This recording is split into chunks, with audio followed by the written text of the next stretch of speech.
Ver ama ver. Ver etniği ver. Bak ben hep söylüyorum artık Eurovision'da bunu. 2026'da da göreceğimize eminim, şimdiden söyleyeyim. Batı harmonisi, daha modern. Sonra ver. Arkadaşlar hepinize merhaba. Eurovision 2020 yarı final ikinci videosundayız. Yarı final 1'in oylamaları neredeyse bitti artık. İlk onu biliyoruz. Elenenler belli oldu. Finale çıkanlar belli oldu. Bir sonraki videoda onların hepsini göreceksiniz. Burada seçeceklerinizle beraber. Dolayısıyla keyifli gidiyor. Daha çok katılım olmasını beklerim. Yine 500 falan olduk ama keşke daha da çok olsa. Ama anlayabiliyorum, eski bir yarışma ve 2026'da çok daha fazla katılım olacağını umuyorum. 2026 için de bu arada çok güzel planlarımız var. Merak etmeyin. Orada da her şeyi önceden belki biz bir oylayacağız. Ne çıkacak bakacağız sonra. Ne durumdayız gerçek oylamayla. Şimdi burada da bazı arkadaşlar eleştirmiş. Yani parçalar 3 dakika zaten. Ben 2 dakika falan neredeyse her parçaya vakit ayırdım önceki videomuzda ama bu defa daha da az ayıracağım. Çünkü zaten çok işimin gücümün arasında yapıyorum. Siz parçaları istediğiniz gibi dinleyebilirsiniz. Ben bir hatırlatma olarak geçeceğim. Açıkçası lütfen parçaları dinleyin ve öyle oy verin. Aynı şekilde aşağıda şu an linki bulabilirsiniz. Oy vermeye başlayabilirsiniz. 20 finalist bu videodan sonra belli olacak. Finalde kimler olacağını göreceğiz. 10 tane ülkeyi finale taşıyacaksınız yine bu B grubundan. Dolayısıyla parçaları bir daha dinleyin, öyle karar verin. Bir sonraki videomuzda da kimler finale kaldı şöyle parçaları hatırlayıp oylamaya geçeceğiz. Biliyorsunuz en son oylamada da benle beraber 3 kişi jüri olarak oy vereceğiz. Zaten formatı ilk videoda anlatmıştım. Onu da linkini aşağı koyuyoruz ki eğer birinci oylamaya oy vermediyseniz ona da verebilirsiniz şimdiden. Katıl üyelikleriniz için hepinize çok teşekkür ediyorum. Gitgide sayımız artıyor. 200'e yaklaştık. Daha fazla olması için de desteğinizi bekliyoruz. Çünkü algoritmaya daha çok hizmet ediyor böyle olduğu zaman. Videoya geçmeden önce kanalımıza abone olmayı, videoyu beğenmeyi ve mümkünse katıl üyesi olmayı unutmayalım. Hadi dinleyelim bakalım. Şimdi arkadaşlar önceki videoda söylemiştim. Hollanda'yı direkt finale aldık zaten. Hiç bu oylamalara koymuyoruz. Neden? Çünkü 2019'da birinci olmuştu. Öyle bir durum yapalım istedik. Onun parçasıyla başlayacağız bu defa. Zaten otomatik olarak finalde olduğu için final oylamasında artık karar vereceksiniz, oy atabileceksiniz bu parçaya. Django McRoy, Grove parçası.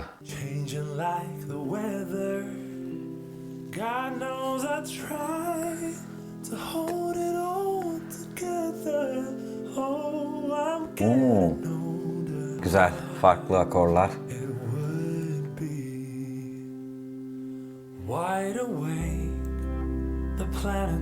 Efektler falan güzel.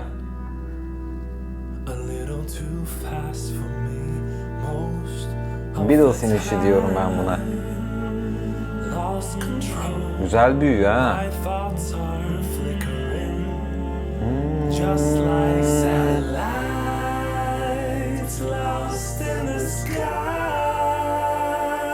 Ne güzel vokaller ya. Burada daha böyle şimdi girsin isterdim ama davullar falan. Evet yani güzel vokaller falan, prodüksiyon güzel, enteresan bir iş. Ama Eurovision parçası olduğunu düşünmüyorum açıkçası. Güzel ama hopeful bir şey.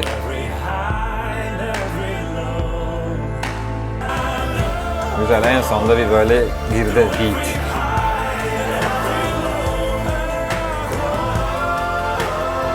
Güzel geliyor mix falan açıkçası. Güzel, çok Eurovision parçası mı? Bence değil, hiç değil.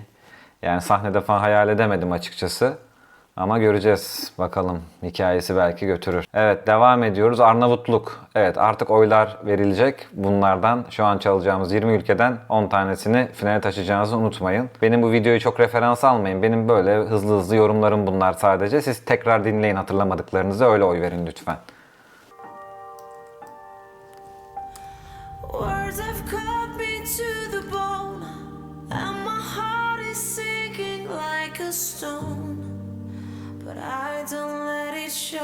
Güzel bir vokal.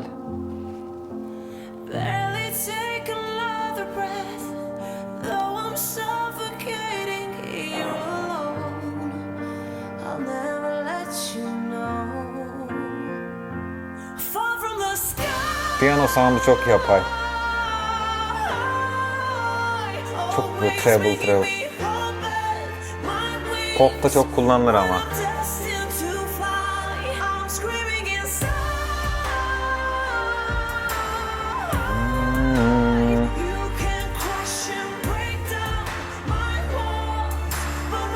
Evet, bu daha Eurovision şarkısı tabii ki.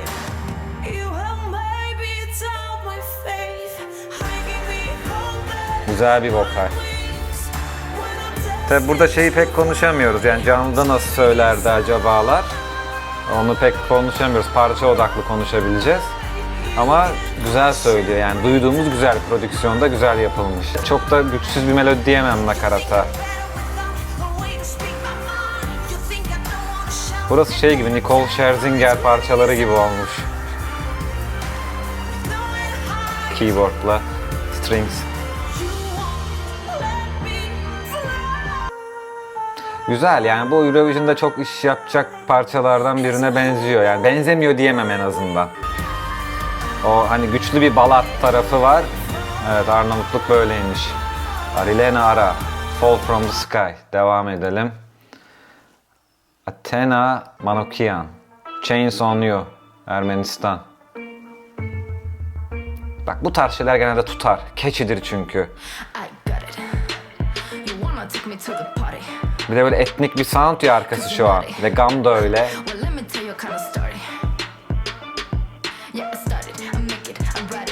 Etnik bir scale ve beat tam böyle. Bir dönem bu soundlar çünkü şeyde de çok kullanıldı. Bu Amerikan şeylerinde de çok kullanıldı. Akılda kalıcı yani.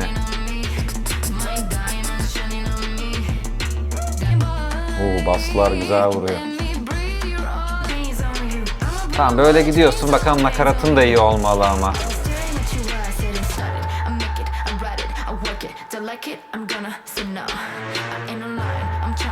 Şu brasslar falan güzel.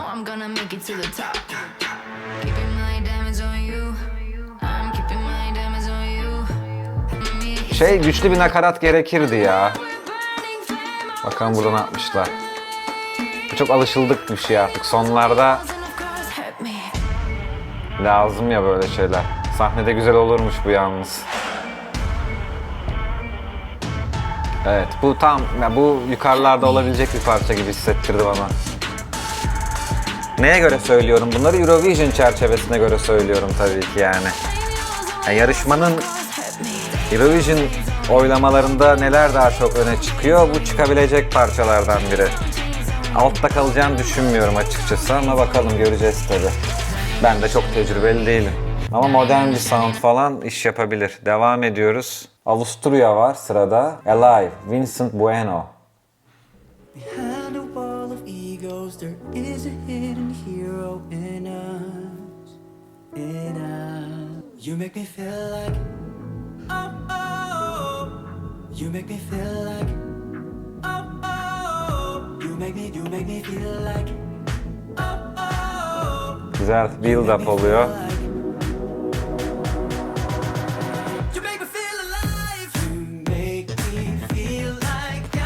Groove olunca seviyoruz. Böyle funky.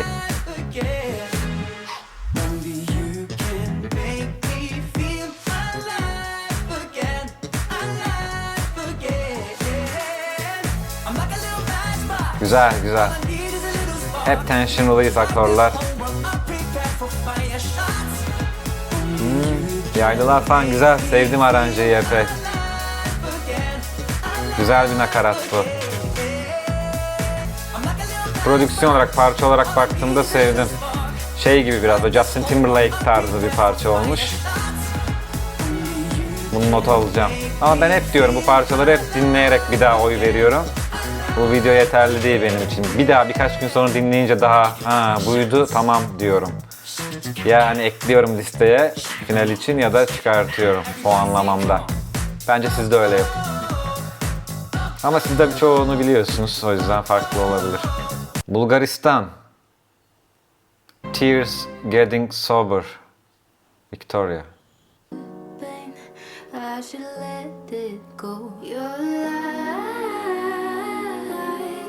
Güzel. Vokallerin armonisi çok güzel.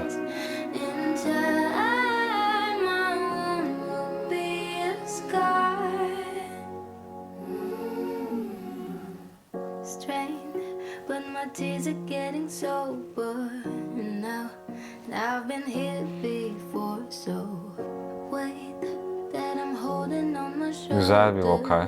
Yani Şu hareketler çok güzel yalnız ha. Vokal hareketleri arkadaki. Oo. Şurada mesela groove girebilirdi ama ya beat girebilirdi. Tık ta. Ta. Çünkü bir yerden sonra çok artık sinematik ve screen arkası böyle müzik gibi kalıyor. Eurovision istiyor ya bu şeyi. Acaba 2021'de mesela ne yaptı Bulgaristan? Bunun farkına varıp değişik bir parça geldi mi merak ettim şu an.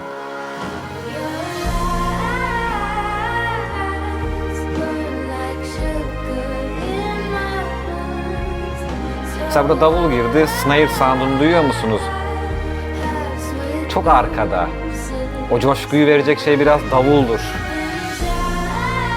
Daha önde olmalı. Benny Cristo, Çekya, Kem Mama.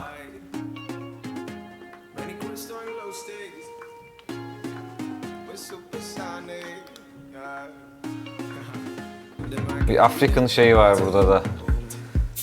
Şu perküsyon.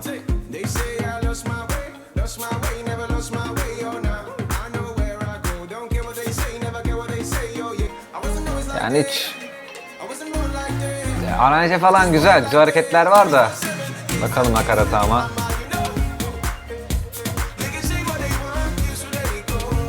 Bak nakarat burası olmalı. Kötü değil aslında melodi olarak. Ba ba ba ba bam. Ama bak arkada synthler de kesik, vokal de kesik melodi. Davullar da kesik. Tık tık tık. Arkada daha uzun, daha frekans doldurucu bir yapı olsaydı düzenlemede, aranjede daha akılda kalıcı olabilir. Bence böyle. O yüzden zor yani, işin çok zor beni. Şu gitarlar falan arkada güzel aslında yani benim sevebileceğim.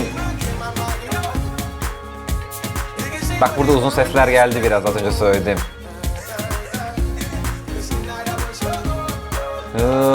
Diye ama yetmez. Daha böyle pet şeyler isterdim.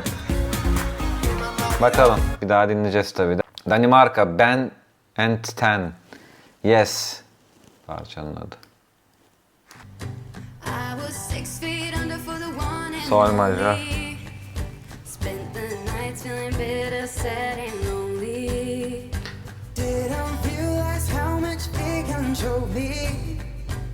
Until you came and loved me like I'm holy, and I'm ready to give life one more chance.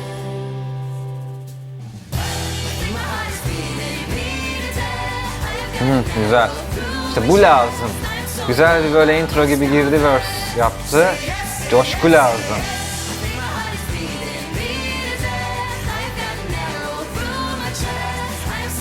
Şey yani, coşkusu var. Şu melodi güzel oldu. Şey diyecektim çünkü çok Amerikanvari bir balat tarzı diyecektim. Amerikan radyo şeyi. O melodi onu aldı. Sevdim ben Danimarka'yı ha. Eminim seveniniz de vardır, öyle hissediyorum. Çift ses güzel. Burası güzel nakarat. Bunu söylersin banyoda duş alırken, aklına gelebilir. Ama bir hareket lazım şimdi. Okey, melodi güzel bu melodi. O etniklik veriyor biraz. O Viking şeyi var şu melodide biraz. Yani o kuzey esintileri diyelim.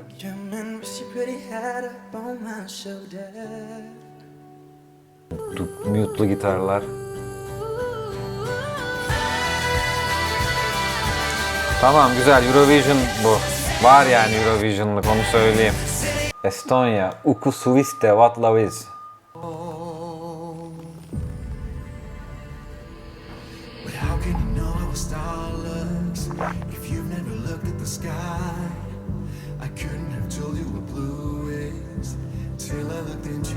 Okay.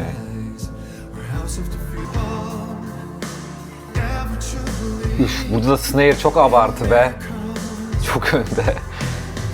Çok dayak yani. Güzel söylüyor. Beste de kötü değil. Mix de parlak aslında Eurovision için güzel. Sadece şu nakarat.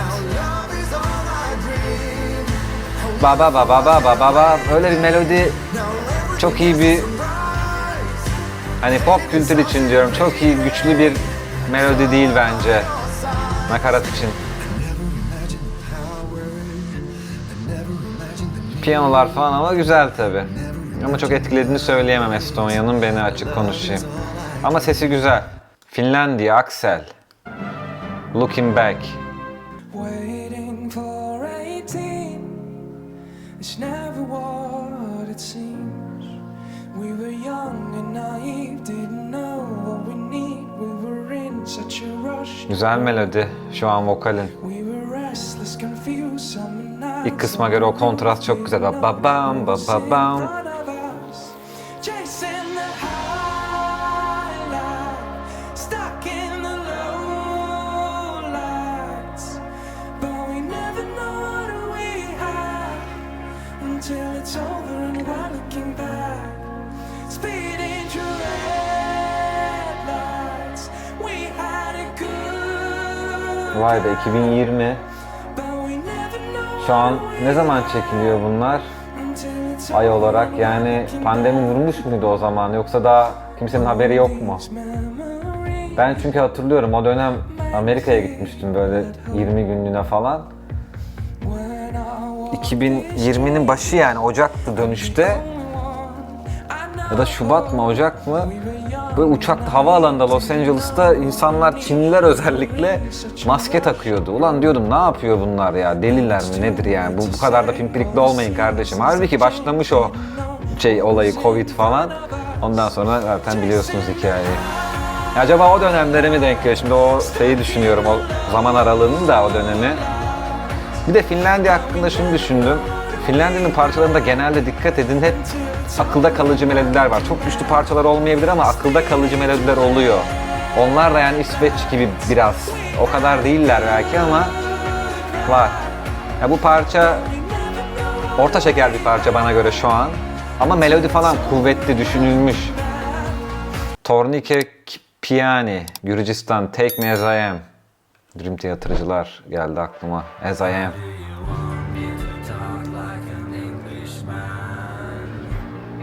Zaten biraz öyle gibi drop gitarlar.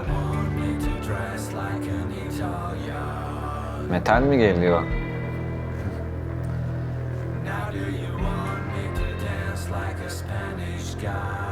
Vokalleri iyi yalnız ha, çift layer'lı, oktavlı.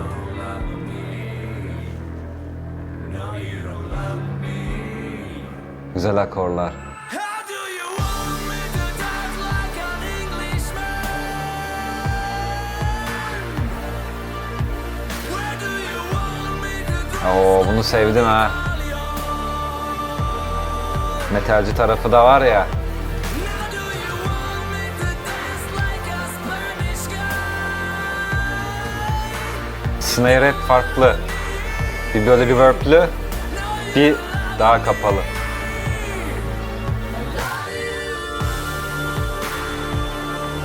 Bu güzel. Koca koca sound.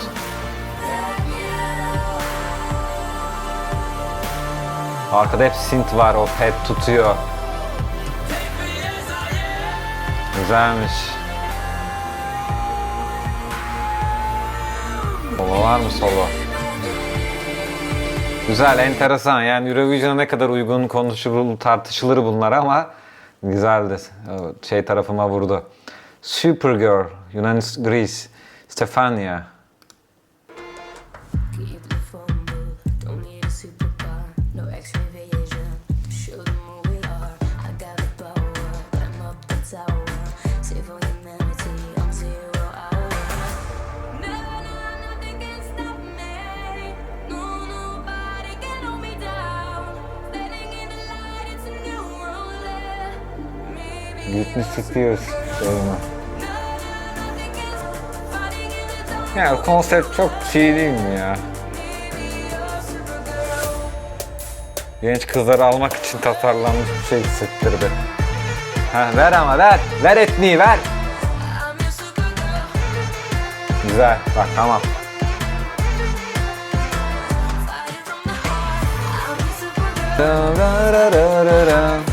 Güzel olmuş o. Tamam bu. Bak ben hep söylüyorum artık Eurovision'da bunu. 2026'da da göreceğimize eminim, şimdiden söyleyeyim. Batı harmonisi, daha modern. Sonra ver. Güzel tamam. Bu güzel giriyor. Mix falan da tam yerinde. Konsept Supergirl falan, şu klip falan biraz bana cheesy geldi ama bu müzik kesin iş yapar Eurovision'da. Evet yani bunun olmaması finalde garip olur. Hadi bakalım nasıl okuyacağız lan bunu? İzlanda var da. Nogi ogagma nogia. Think about things. Pedler. Analog vari. Geliyor bir synth daha.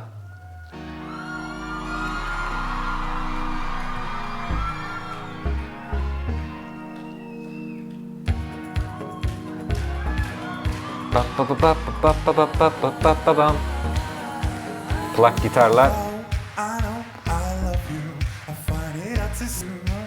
Ne kadar güzel bir effortless söylüyor ama güzel vuruyor notalara. Sevdim o halini. Chromeo biliyor musunuz? Needy Girl bir ara çok dinlerdim. Kanalda bir kez daha söyledim. Ta Londra zamanlarımda hep çalardı yurtta benim.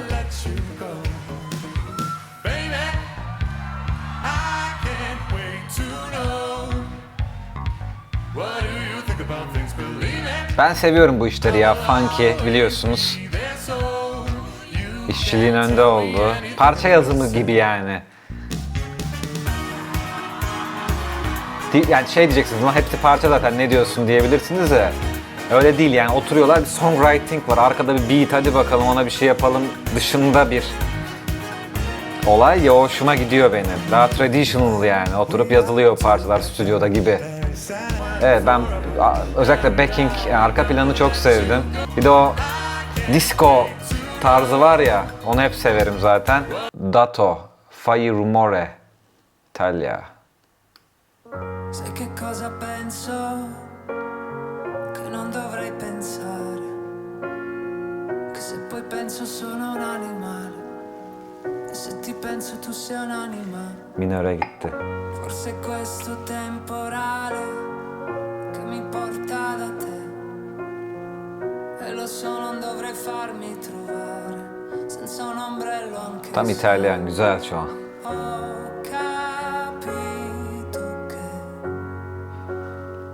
Quanto fuga torno sempre a te. Bak bu piyano da böyle organik değil, pop piyanosu.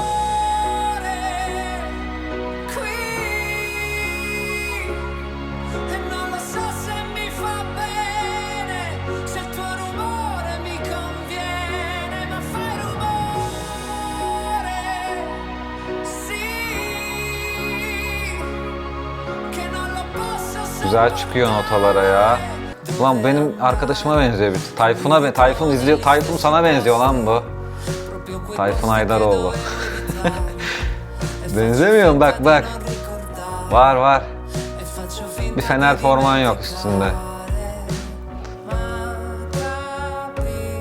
İtalyanlardan böyle güzel olsun abi İtalyanlar. Tabii canlı duymadığımız için genelde İtalyanların o son mesela çektiğimizde vokal beğenmemiştim canlıda. Ama bak şu düzenlemeler veriyor yani, sana İtalyanlığı veriyor, anlatabiliyor muyum? Yani o kültürün kaliteli tarafını vermeli İtalya her zaman. Var, güzel bu.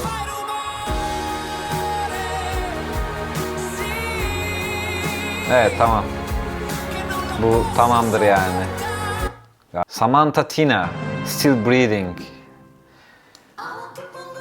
Letonya.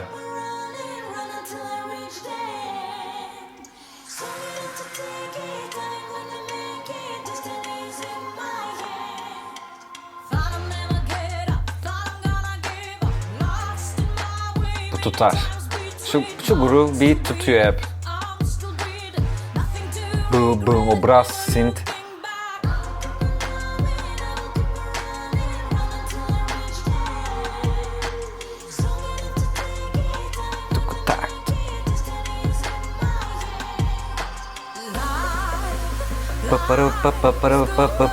Synth. Geliyor, build up.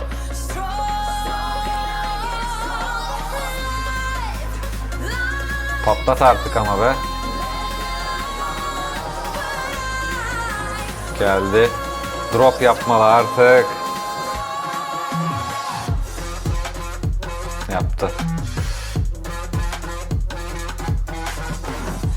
Güzel, enteresan. Sevdim şu prodüksiyon hareketlerini. Bu sahne de enteresan olabilirmiş ya, final olsaydı o sene. Şurası güzel, değil mi? Okey, devam ediyoruz. Enteresan, bir daha dinleyeceğiz tabii. Natalia Gordienko, Prison, Moldova.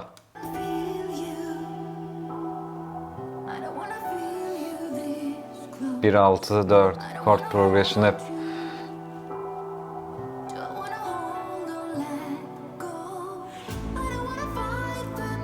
Ha, 5 miymiş be? Bakın şunlar hep Celine Dion.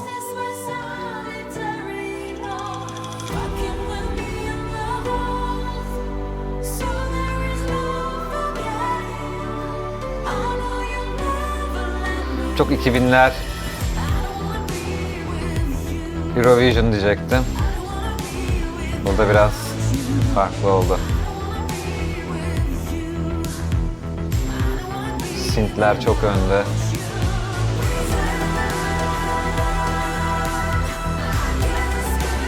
Bu böyle iddialı bir parça. Bu işi yaparmış sanki, değil mi? Sahnede falan böyle flashlı bir sahne yani.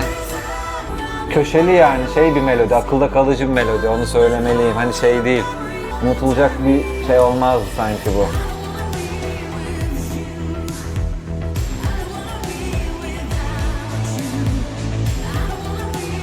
Ama bir yandan da bir eksiklik var yani. Burası güzel bak, şu nakarat kısmı. Ama nakarat öncesi o pre-chorus gibi burası var ya. Burası, buraya girmeden şurası. Bak.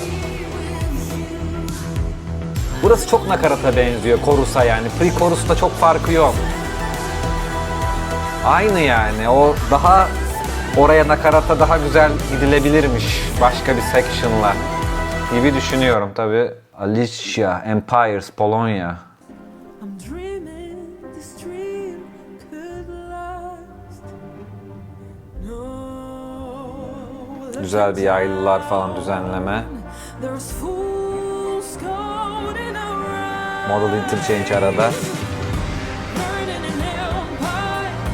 Happens so easy, playing with fire. Maybe it's you and me, burning an empire. Is it a force we? Kötü bir melodi değil bu ama prodüksiyon, ya nakarattaki prodüksiyon, davul prodüksiyonu özellikle yetersiz geldi bana.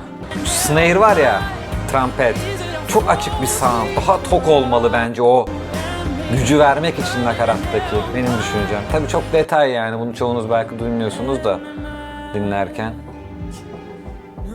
Ama yine bak, o songwriting tarafında bir parça, ben bu tarzları seviyorum. Şu akılda kalıcı melodi mesela, güzel bir melodi. Göz ardı edecek parça olmaz hemen, ama bu olmadı demem yani, bunu dinleyeceğim. Güzel. Şuradaki geçiş.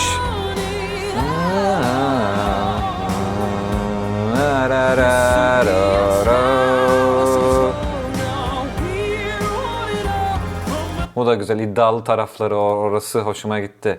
Elisa, Medo de Sentir, Portekiz. Convida, agora não consigo aceitar. Parece que é rotina. A minha solidão teima em voltar.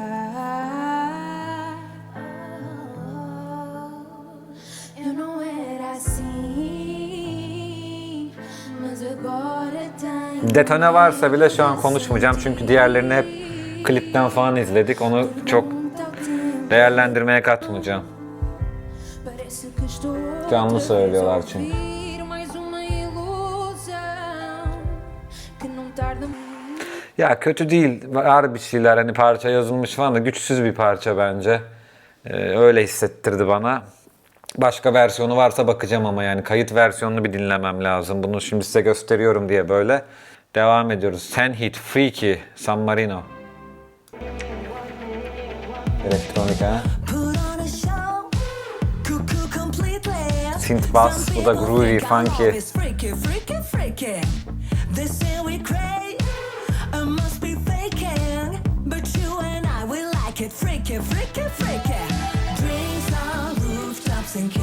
Güzel. Şu yaylılar böyle 70'ler. Bub bub bub bub. Aa güzel.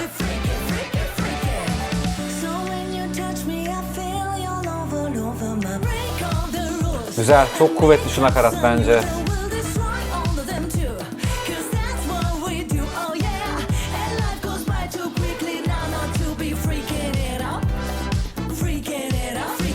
San Marino'dan ilk defa herhalde bir şey beğendim ya. Öyle galiba. Baksana arkadaki düzenlemelere dikkat edin. Brasslara, Strings'e. İşçilik varsa biz de varız. Sevdim. Hurricane, Hasta La Vista, Sırbistan.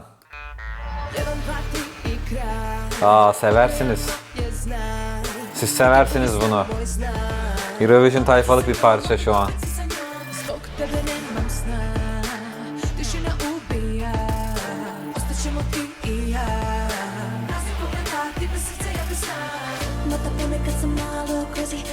Bak çıktı şimdi o etnikten batıya geldi.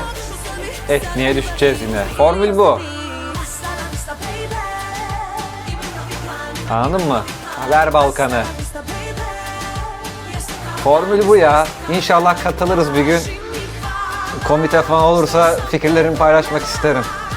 Parçayı yazacak arkadaşlarla. Bu tutar yani. Hah, bemol 2'yi veriyor. Region. Tam etnik burası.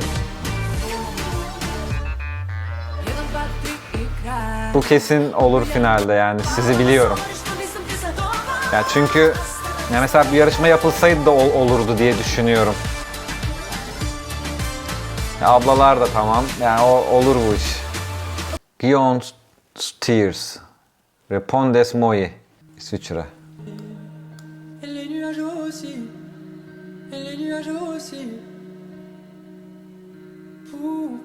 Arkadaki şu gitar.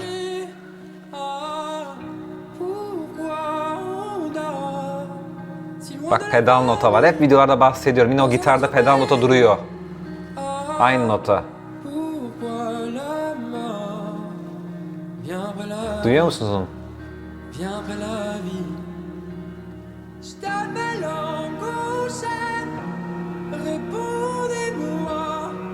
Ne güzel söylüyor ya.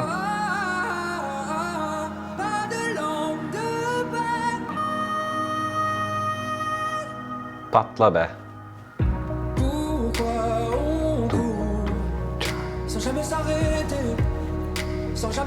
Güzel, tamam.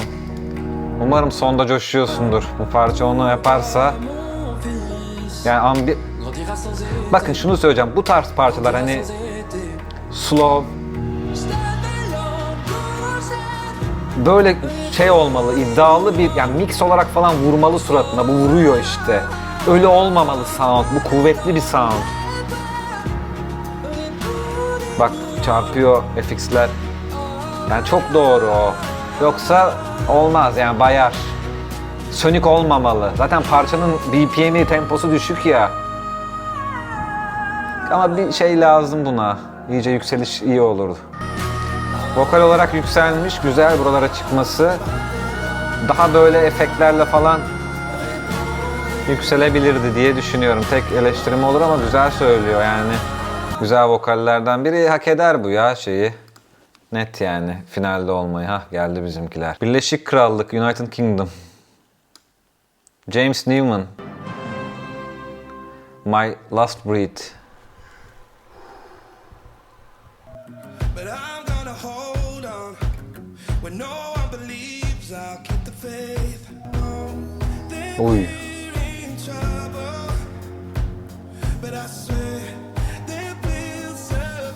Abi iyi fit ya yaşa göre.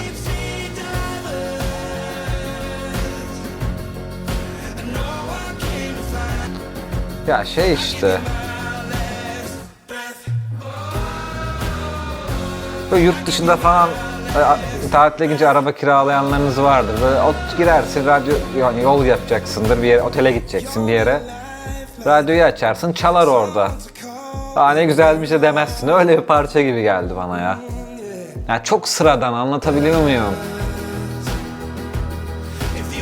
Şöyle düşünüyorum, şimdi 10 parçalık bir albüm yapıyorsundur. Bir hikayen vardır şimdi anlattığı gibi burada işte My Last Breath gibi.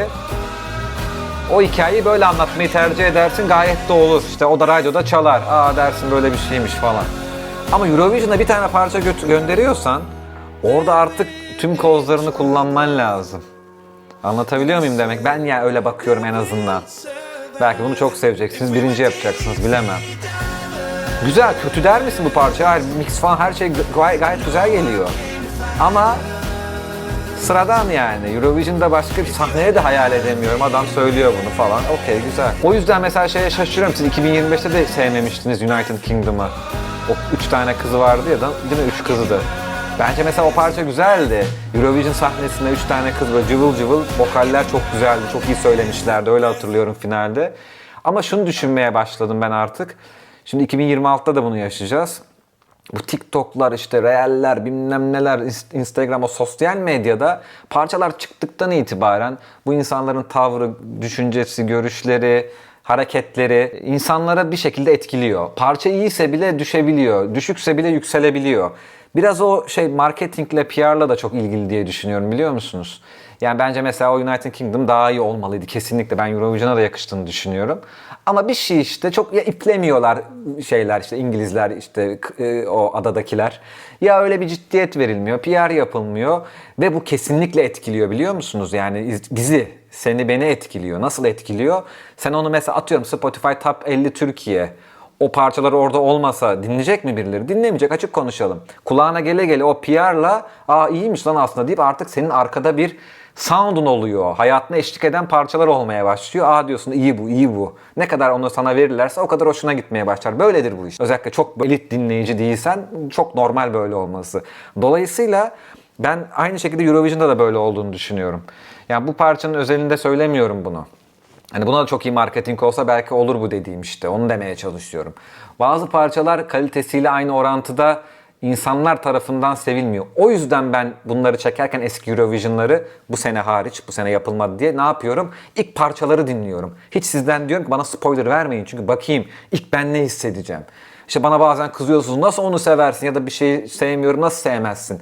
Ama işte ben o ilk dinleyişimde hiçbir şey bilmeden, o insanların tipini bile bilmeden o parçaları dinleyince ne düşünüyorsam onu söylüyorum. Tabii bu benle ilgili bir şey. Tamamen kişisel. Siz ilk defa dinlersiniz, başkalarını seversiniz.